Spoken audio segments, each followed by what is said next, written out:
এদেশকে ভালোবাসে, এদেশের মাটিকে ভালোবাসে, যারা বঙ্গবন্ধুর আদর্শকে ধারণ করে এবং লালন করে। আমরা সেই সুপ্রিয় দর্শক, আমন্ত্রণ জানাচ্ছি দ্য ডেইলি মেসেঞ্জার লাইভে। আমি আপনাদেরকে যুক্ত করেছি শাহবাগ থেকে। আপনারা দেখছেন যে আসলে মুক্তিযুদ্ধের সন্তানরা কোটা বিরোধী যে আন্দোলন করে তাদের বিপক্ষে একটি সমাবেশ ডেকেছে। আসলে তাদের এখানে একটাই দাবি যে হাইকোর্টে যে রিট করা হয়েছে, হাইকোর্টে যে রায় দেওয়া হয়েছে সেটি পূর্ণবহাল এবং 18 আমরা দু একজনের সাথে কথা বলার চেষ্টা করব, একটু আপনারা দেখবেন। সংগঠন বা অন্য সংগঠন যারা মুক্তিযোদ্ধার সন্তান, শহীদ মুক্তিযোদ্ধার সন্তান, বুদ্ধিজীবী সন্তানরা যারা এখানে আন্দোলনরত আছে, তাদের প্রতি আমরা এখানে কয়েকজন মুক্তিযোদ্ধা বন্ধু আছে, আমরা যারা সংগঠন করি, মুক্তিযুদ্ধ ঐক্য মঞ্চ এবং অন্যান্য ন্যাশনাল অ্যাফেয়ার ফাউন্ডেশন সহ অন্যান্য সংগঠন আছে, আমরা এই দাবির প্রতি তাদের পূর্ণ সমর্থন জানাচ্ছি। তারা ইতিমধ্যে 2 দফা দাবি ঘোষণা করছে। একটা হলো কোটা বিরোধী, যারা না জানে না বুঝে কোটা বিরোধী আন্দোলন করছে এবং মুক্তিযোদ্ধাদের কটূক্তি করছে, বঙ্গবন্ধুর বিরুদ্ধে কটূক্তি করছে। এই 2 দফার দাবির প্রতি আমরা সমর্থন জানাচ্ছি। এটাই হলো মূলত আমাদের শান্তিপূর্ণ সমাবেশে আমরা আমাদের সন্তানদের এই আন্দোলনকে, এই প্রজন্মের আন্দোলনকে আমরা মুক্তিযোদ্ধারা আমরা সমর্থন করছি এবং তাদের সাথে আমরা আগামী দিনে রাজপথে যে কোনো একতা ঘোষণা করছি এবং আগামী লড়াই সংগ্রামে তাদের সাথে আমরা থাকবো। এবং এইটা আমরা দেখতে পাচ্ছি 2018 সালে এই স্বাধীনতা বিরোধী একটা গ্রুপ চক্র এই সাধারণ ছাত্রদেরকে ভুল বুঝিয়ে অন্যায়ভাবে মাঠে নামে বিগত দিন আন্দোলনকে দেশান্তরের সৃষ্টি করছে। এখনও তারা একই কাঁটায় ওই সুযোগে স্বাধীনতা বিরোধীরা তাদেরকে অর্থ সমর্থন দিয়া আবার দেশে একটা অরাজকতা নৈরাজ্য সৃষ্টি করে স্বাধীনতার পক্ষে এবং স্বাধীনতার বিপক্ষে একটা অবস্থান সৃষ্টি করছে। আমরা দৃঢ়ভাবে বলতে চাই, আমরা এখনো প্রায় 1.5 লক্ষ মুক্তিযোদ্ধা এখনো বেঁচে আছি। আমরা যদি প্রয়োজন হয় মাননীয় প্রধানমন্ত্রীকে আহ্বান জানাবো, মুক্তিযোদ্ধা সংসদটা আমাদেরকে দিয়ে দেন। আমরা প্রয়োজনে আবার এই শত্রুর বিরুদ্ধে আবার আমরা লড়াই করে আমরা দেশকে আরেকটা পাকিস্তানি হানাদারের পেদাত্তা স্বাধীনতা বিরোধী চক্রকে আমরা উৎখাত করে দেশে একটি শান্তিকামী আমাদের দেশ, যেটা বঙ্গবন্ধু আমাদেরকে যে দেশে দিয়ে গেছিলেন। আমরা মুক্তিযুদ্ধ করে 30 লক্ষ শহীদ, 2 লক্ষ মহাবনী ইজ্জতের বিনিময়ে যে দেশটা অর্জিত হয়েছে, বঙ্গবন্ধু সোনার বাংলা গড়ার জন্য যে স্বপ্ন, সেই স্বপ্ন বাস্তবায়ন করার জন্য মাননীয় প্রধানমন্ত্রীর সঙ্গে শেখ হাসিনা এগিয়ে যাচ্ছে, তার প্রতি আমরা পূর্ণ সমর্থন ব্যক্ত করছি। এবং আমরা রাজপথে থেকে এই অপশক্তিকে মোকাবিলা করার জন্য আমাদের সন্তানদের সাথে থেকে আমরা মুক্তিযুদ্ধের এই বয়স, কেউ 69, কেউ 70, কেউ 72, 75 বছর বয়স, আমরা আগামী দিনে থাকার অঙ্গীকার ব্যক্ত করছি। আমরা থাকবো, আমাদের এই দাবি এবং আমাদের শান্তিপূর্ণ সমাবেশ এই অবস্থানকে মানে এগিয়ে নিয়ে যাওয়ার জন্য। আমরা দেখতে পাচ্ছি বিভিন্ন কুচক্রীয় মহল ইতিমধ্যে সমর্থন দিয়েছে এবং তারা ইন্ধন যোগাচ্ছে এবং তারা স্বাধীনতার বিপক্ষে কাজ করতেছে, মুক্তিযুদ্ধের বিপক্ষে কাজ করতেছে। স্বাধীনতা, মুক্তিযুদ্ধ, অসাম্প্রদায়িক বাংলাদেশ, বঙ্গবন্ধু, এই 4টা নীতির বিরুদ্ধে যারা যাবে তাদের বিরুদ্ধে আমাদের লড়াই সংগ্রাম অব্যাহত থাকবে এবং আমাদের সন্তানরা সেই লড়াই সংগ্রাম চালিয়ে যাবে। আমরা এই বুড়া বয়সও আমরা প্রয়োজনে আবার 71 সেই রণাঙ্গনের সেই আমাদের হুঙ্কার দিয়ে আমরা মাঠে থাকার অঙ্গীকার ব্যক্ত করছি। জয় বাংলা, জয় বাংলা। শিক্ষার্থীরা গত 10 দিন ধরে যে দাবিটি নিয়ে আন্দোলন করছে, তাদের উদ্দেশ্যে আপনার কি উপদেশ? তারা তো না জেনে না বুঝে পথভ্রষ্ট হয়ে বিভ্রান্ত হয়ে আমি আপনার এই মিডিয়ার মাধ্যমে আহ্বান জানাচ্ছি, যারা এই নেতৃত্ব দিচ্ছে, সাংবাদিক সম্মেলন কাল দেখলাম করছে, এদের তালিকা প্রণয়ন করতে, এরা কারা, এদের খুঁজে বের করতে হবে, এদের শিকড় কোথায়, এরা কারা সাংবাদিক সম্মেলন করছে, কারা এই কোটার বিরুদ্ধে নেতৃত্ব দিচ্ছে, তাদের তালিকা নেওয়ার জন্য আমি আমার প্রজন্ম সন্তানদের কাছে, সংগঠনের কাছে আহ্বান জানাবো, মিডিয়ার কাছে আহ্বান জানাবো। এই বন্য চোদ্দের সন্তানরা কারা কারা সামনে আসে, তাদের তালিকা প্রণয়ন করলে, তাদেরকে তদন্ত করলে বোঝা যাবে তারা কারা, তাদের শিকড় কোথায়, তাদেরকে উৎসাহিত করছে, এই দেশকে ভিন্ন খাতে প্রভাবিত করছে। যেহেতু মামলাটা আদালতে আছে, আদালতে তারা অপেক্ষা না করে তারা ব্লক রেট দিয়ে জাতিকে আজকে দেশকে হাজার হাজার লক্ষ লক্ষ মানুষ কাছে জিম্মি করা যে হুমকি তারা দিচ্ছে, এর বিরুদ্ধে রুখে দাঁড়ানোর জন্য আমরা আমাদের সন্তান এবং আমরা তাদের পাশে থেকে এই অপশক্তিকে পরাজিত করে আমরা ইনশাল্লাহ আমাদের দেশের স্বাধীনতা, মুক্তিযুদ্ধের চেতনা, বঙ্গবন্ধুর আদর্শ এবং অসাম্প্রদায়িক বাংলার প্রতিষ্ঠা যে স্বপ্ন ছিল আমাদের সেই স্বপ্ন বাস্তবায়ন করে ইনশাল্লাহ। জয় বাংলা, জয় বাংলা।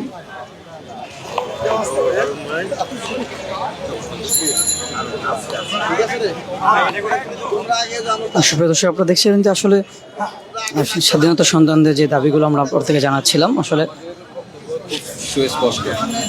স্বাধীনতা 1971 সালে মহান মুক্তিযুদ্ধের পরে জাতির পিতা বঙ্গবন্ধু শেখ মুজিবুর রহমান মুক্তিযোদ্ধাদের জন্য 30% কোটা এবং অন্যান্য রাষ্ট্রীয় সুযোগ সুবিধা বলবৎ দিয়েছিলেন, সেটা কিন্তু আপনার কখনোই কার্যকর হয় নাই। 1975 সালে জাতির পিতাকে হত্যা করার পরে দেশে কিন্তু এক ধরনের পাকিস্তান পন্থী শাসন ব্যবস্থা আপনার চালু হয় এবং সেই সময়কার 1975 সালের পরবর্তী যে সময় শাসকগণ ছিলেন তারা মুক্তিযোদ্ধাদের হত্যা, নির্যাতন, নিষ্ঠুর অত্যাচার চালায়। বহু মুক্তিযোদ্ধাকে হত্যা করা হয় সুতরাং মুক্তিযোদ্ধা কোটা আপনার স্বাধীনতার পরে মানে 2000 সাল পর্যন্ত কখনোই বাস্তবায়ন হয় নাই, 2000 সাল পর্যন্ত অ্যাটলিস্ট। কারণ 1996 সালে বঙ্গবন্ধু কন্যা জননেত্রী শেখ হাসিনা ক্ষমতা আসার পরে মুক্তিযুদ্ধ কোটা চালু করার প্রক্রিয়া শুরু করেছিলেন, কিন্তু এই প্রক্রিয়া চালু করতে করতেই আপনার 2001 সালে তার মেয়াদ শেষ হয়ে যায়। এরপরে আপনার 2009 সালে তিনি যখন আবার ক্ষমতায় আসেন, তখন এসে দেখেন যে মুক্তিযোদ্ধা এবং মুক্তিযোদ্ধার সন্তান কারোই আপনার চাকরির বয়স নাই। তখন তিনি এই কোটাটা যাতে করে মুক্তিযোদ্ধা প্রজন্ম পায় সেই ব্যবস্থা তিনি করেছিলেন। এরপরই 2014 সালে এই কোটা বিরোধী আন্দোলন আসে। তারপরে আপনি জানেন যে 2018 সালে এটা সম্পূর্ণ কোটা বাতিল করা হয়। সুতরাং এই কোটা কিন্তু তেমনভাবে 5-7 বছরের বেশি কখনোই চালু ছিল না। এই ক্ষেত্রে আমি মনে করি যে মুক্তিযোদ্ধা বা মুক্তিযোদ্ধার সন্তান বা প্রজন্ম তারা কিন্তু সংখ্যায় অনেক, এবং মুক্তিযোদ্ধারাই কিন্তু দেশের সোল দেশপ্রেমিক, এতে কোনো সন্দেহ নাই। এখন আপনি কি মনে করেন যে মুক্তিযোদ্ধারা মানে জীবন দিয়ে দেশকে স্বাধীন করেছে, রক্ত দিয়ে দেশকে স্বাধীন করেছে, এখন সেইটা কি আপনার সাধারণ ক্ষমার আওতায় আসা যেই সমস্ত রাজাকার তাদের বংশধররা পাওয়া উচিত? আপনি কি মনে করেন তাই? আমরা তা মনে করি না। সুতরাং মুক্তিযোদ্ধা কোটা যে 30%, সেইটা অক্ষুণ্ণ রেখে তারা যে কোনো ধরনের সংস্কার করুক সরকার, আমাদের কোনো আপত্তি নাই। কিন্তু 30% মুক্তিযোদ্ধা কোটা যেটা দেওয়া হয়েছিল সেটা কখনোই বাস্তবায়ন হয় নাই। সুতরাং আজকে সেটা বাস্তবায়ন করার সুযোগ এসেছে। স্বাধীনতার 50 বছর পরে আমরা আজকে কি দেখতেছি যে দেশে আজকে বীর মুক্তিযোদ্ধাদের হেয় করা হয়। আজকে জাতির পিতা বঙ্গবন্ধু শেখ মুজিবকে যারা হত্যা করেছে তাদের প্লাকার্ড নিয়ে এই কোটাপতিরা হাঁটতেছে। সুতরাং সেখানে জয় বাংলা, মুক্তিযুদ্ধের স্লোগান এগুলো নেই, কোনো অস্তিত্ব নেই। তাহলে তারা কোন কোটা বিরোধী, তারা কোন ধরনের দেশপ্রেমিক, তারা কোন ধরনের মেধাবী? এই ধরনের মানে অদেশপ্রেমিক মেধাবী বলে যারা নিজেদেরকে প্রচার করছেন, আমাদের সেই ধরনের দেশপ্রেমিক আপনার যাদের দেশপ্রেমের ঘাটতি আছে, যারা মুক্তিযুদ্ধের স্লোগান দেন না, যারা বীর মুক্তিযোদ্ধাদের মানে অপমান করেন, সেই ধরনের মেধাবী এই দেশে দরকার আছে কিনা সেটা কিন্তু আমাদের ভাবতে হবে। সুতরাং আমরা আশা করি যে সরকার 30% মুক্তিযোদ্ধা কোটা অবশ্যই বলবৎ রাখবেন, এবং অবিলম্বে যারা বীর মুক্তিযোদ্ধা বঙ্গবন্ধু দেশের মুক্তিযুদ্ধ চেতনা নিয়ে তারা কটাক্ষ করছেন, উলঙ্গ আস্ফালন করছেন, তাদেরকে দৃষ্টান্তমূলক শাস্তির আওতায় আনতে হবে। আর সেই কারণেই আমরা আজকে এখানে সমবেত হয়েছি। মুক্তিযোদ্ধাদের বঙ্গোপসাগরে পাঠাবে, আমরা একটু বলা হয়েছে বঙ্গোপসাগরে পাঠাবে। বলো। ভাই আপনি একটু সামনে আসেন। বলা হচ্ছে যে মুক্তিযোদ্ধাদের বঙ্গোপসাগরের চরে জায়গা করে ওখানে পাঠানো হোক। আমরা দেশের জন্মদাতা, আমাদেরকে বঙ্গোপসাগরে পাঠাবে কারা?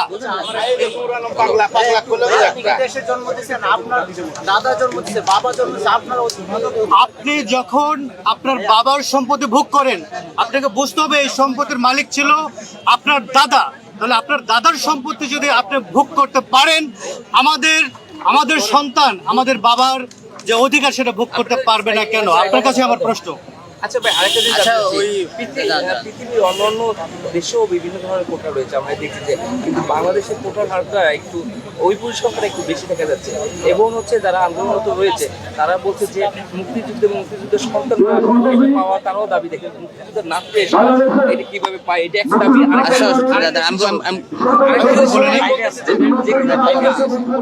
একবার ব্যবহার করতে পারবে, বারবার যেন ব্যবহার করতে না পারে, তারা এই বিষয়ে দাবি তুলছে। দেখেন, যে দেশগুলো যুদ্ধ করে স্বাধীন হয়, সে দেশে কিন্তু একটা নীতিমালা থাকে। আপনি যদি ভিয়েতনামে যান, সেখানে কোনো স্বাধীনতা বিরোধী রাজাকার আলবদর আল শামসের পুত্র কন্যা সন্তান এদেশে কেউই তারা রাষ্ট্রীয় কোনো বড় পর্যায়ের চাকরি পাবে না। তারা সেখানে দ্বিতীয় শ্রেণীর মর্যাদায় তারা নাগরিকত্ব গ্রহণ করবে। আপনারা কি মনে করেন না যে এই দেশে আলবদর আল শামসের প্রজন্মরা দেশে আছে?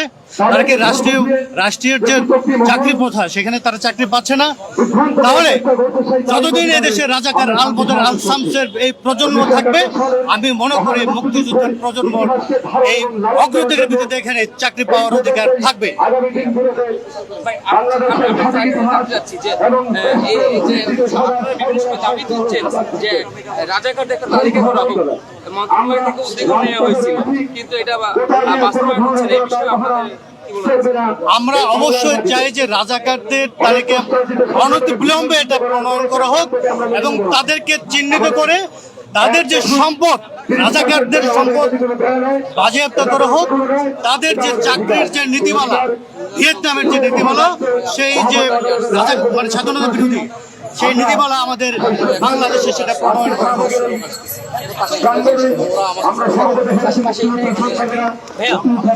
আজকে আপনাদের যে কার্যক্রম, যে সমাবেশটা বসেছেন, এটা আসলে মূলত কেন বসেছেন একটু খুলে বলতেন? এটা আমাদের একটা প্রতিবাদ। এই প্রতিবাদ হচ্ছে যারা এই দেশকে স্বাধীন করেছে বঙ্গবন্ধুর ডাকে, যে মুক্তিযোদ্ধারা বুকের তাজা রক্ত দিয়ে এই বাংলাদেশটাকে স্বাধীন করেছে, লাল সবুজের পতাকা এনেছে। আজকে কোটা আন্দোলনের নামে তারা এই মুক্তিযোদ্ধাদেরকে কটাক্ষ করছে। আপনারা দেখবেন বিভিন্ন সামাজিক যোগাযোগ মাধ্যমে ছড়িয়ে পড়েছে যে মুক্তিযোদ্ধাদের দুই গালে জুতা মারো তালে তালে। আবার বিভিন্ন জায়গায় দেখি কুত্তার গলায় তারা ওই যে কোটাধারী বলে করছে। আপনারা দেখেছেন যে জাতীয় পতাকাকে পায়ের তলে ফেলানো হয়েছে, আরও বিভিন্নভাবে মুক্তিযোদ্ধাদেরকে কটাক্ষ করছে। আমরা মূলত দাঁড়িয়েছি যে এই মুক্তিযোদ্ধা যারা যে প্রজন্ম রয়েছে, যারা সামনে এই দেশকে নেতৃত্ব দেবে, যারা নিজেদেরকে মেধাবী দাবি করে, তাদের দ্বারা এই ধরনের কর্মকাণ্ড আমরা প্রত্যাশা করি না। আমরা রাষ্ট্রে আইন রয়েছে, আমাদের রাষ্ট্রে দণ্ডবিধি 21-এর 1 ধারায় বলা, 21-এর 1 উপধারায় বলা রয়েছে, যারা সামাজিক যোগাযোগ তার মাধ্যমে বিভিন্নভাবে যারা মুক্তিযোদ্ধা, বঙ্গবন্ধু এবং দেশের জাতীয় পতাকা, জাতীয় সঙ্গীত নিয়ে অবমাননাকর বক্তব্য দিবে, তাদেরকে আইনের আওতায় আনা হবে এবং তাদের 10 বছরের সশ্রম কারাদণ্ড রেখে বাংলাদেশ সরকারের আইন রয়েছে। কিন্তু আমরা দেখছি যে বাংলাদেশ সরকার সেই আইন এদের বেলায় কোনোভাবে কার্যকর করছে না। আমরা জানি না কি কারণে করছে না। আইন যদি সবার জন্য প্রযোজ্য হয়, সবার জন্য সমান হয়, তাহলে আমরা মনে করি যে এদের বিরুদ্ধে ব্যবস্থা নেওয়া উচিত। আমরা এদের বিরুদ্ধে কঠোর ব্যবস্থা নেওয়ার দাবিতেই আমরা এখানে আমাদের অবস্থান কর্মসূচি পালন করছি।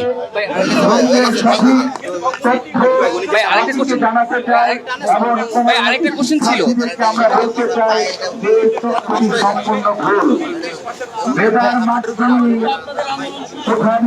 চাকরি হয়। আজকে এই তথ্যটি কিন্তু তারা সঠিক না জেনে মেধানা কোঠা স্লোগান তারা রাজপথে দিচ্ছে। কোঠা মানে কি মেধাহীন? না, এই তথ্যটি সম্পূর্ণ ভুল। যারা পরীক্ষায় যে কোনো চাকরি ক্ষেত্রে অংশগ্রহণ করে তাদেরকে রিটেনে অবশ্যই টিকতে হয়।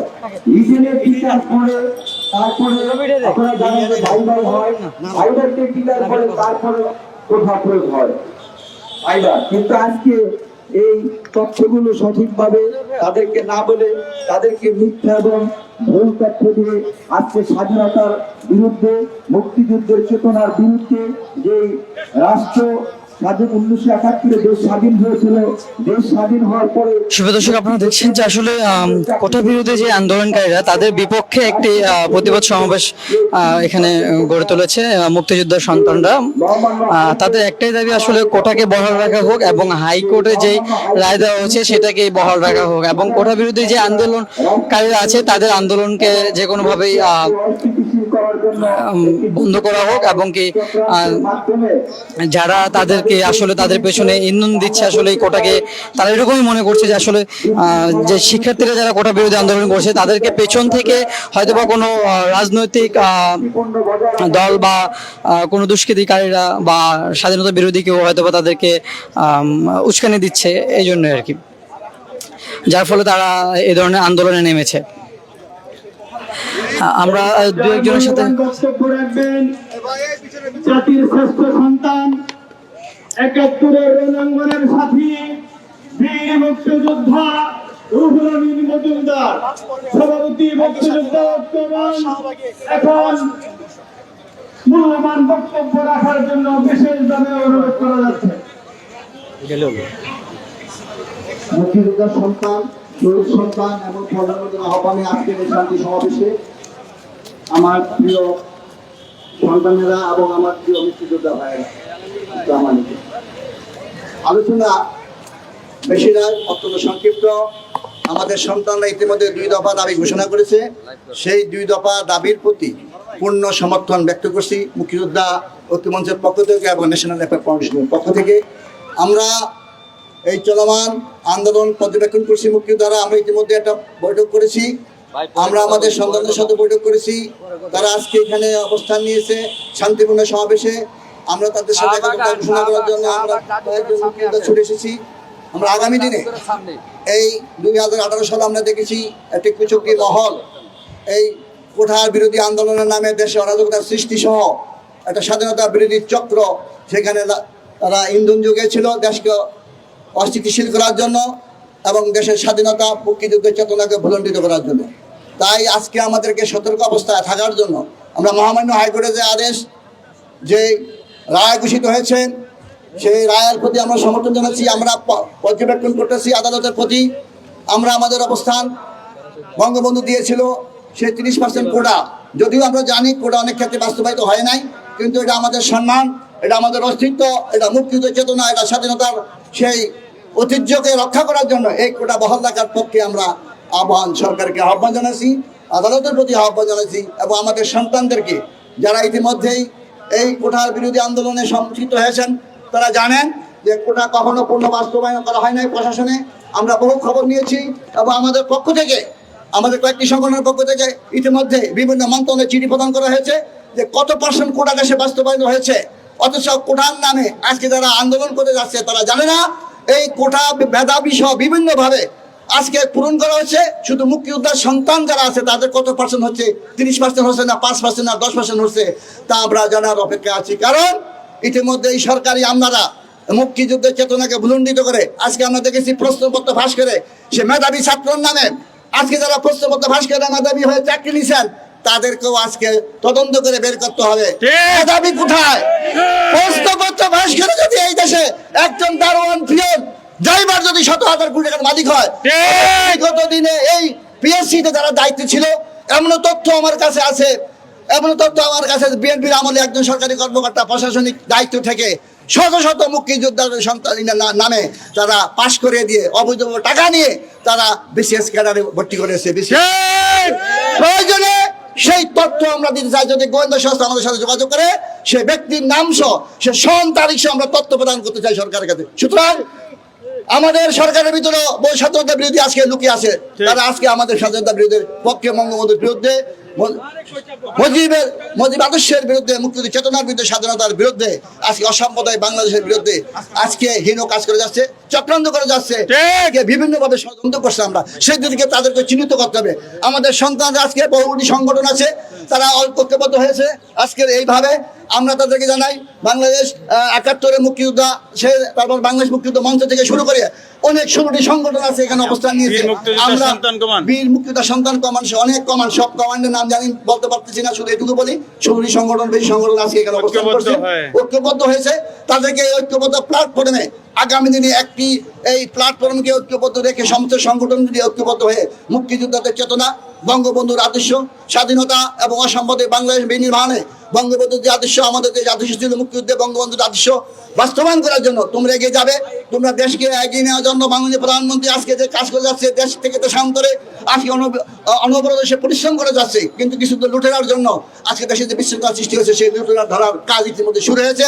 তাই প্রধানমন্ত্রী সব এবং যোগ্য নেতৃত্বের সন্ধানে শেখ হাসিনা সব নেতৃত্ব খোঁজার জন্য মাননীয় প্রধানমন্ত্রী কাজ করতেছে। যাকে যেখানে দিবে সেখানে তাদের নিষ্ঠার সাথে দায়িত্ব পালন করে অতীতে আমরা দেখেছি সেই দায়িত্ব পালন করতে ব্যর্থ হওয়ার কারণে প্রধানমন্ত্রীকে বিভিন্নভাবে আজকে এককভাবে দায়িত্ব নিতে হচ্ছে। তাই প্রধানমন্ত্রীকে আমরা আহ্বান জানাবো আগামী দিনে এই মুক্তিযোদ্ধাদেরকে আমাদের সংসদটা আমাদেরকে ফিরিয়ে দিয়ে মুক্তিযুদ্ধের চেতনা বাস্তবায়ন, বঙ্গবন্ধুর আদর্শকে বাস্তবায়ন এবং স্বাধীনতাকে সমুন্নত রেখে অসাম্প্রদায়িক বাংলাদেশ বিনির্মাণে মাননীয় প্রধানমন্ত্রী আজকে যে মৃত্যুর বুকে 22 বার তাকে হত্যার পরিকল্পনা করা হয়েছে, এখন তাকে হত্যার পরিকল্পনা হচ্ছে, সেটাকে প্রতিহত করার জন্য আমরা মুক্তিযোদ্ধার সন্তানদেরকে ব্যান গার্ড হিসাবে আগামী দিনে থাকার জন্য আহ্বান জানাচ্ছি। আমরা মুক্তিযোদ্ধারা যারা এখনো বেঁচে আছি, যারা আমরা এখন অস্ত্র ধরতে পারি, আমরা ব্যান গার্ড হিসাবে শেখ হাসিনাকে পাহারা দিয়ে আগামী স্বাধীনতার পক্ষের শক্তি, মুক্তিযুদ্ধের শক্তি যারা ক্ষমতা আছে তাদেরকে দীর্ঘস্থায়ী ক্ষমতা রাখার জন্য এবং এই কুচক্রী স্বাধীনতা বিরোধী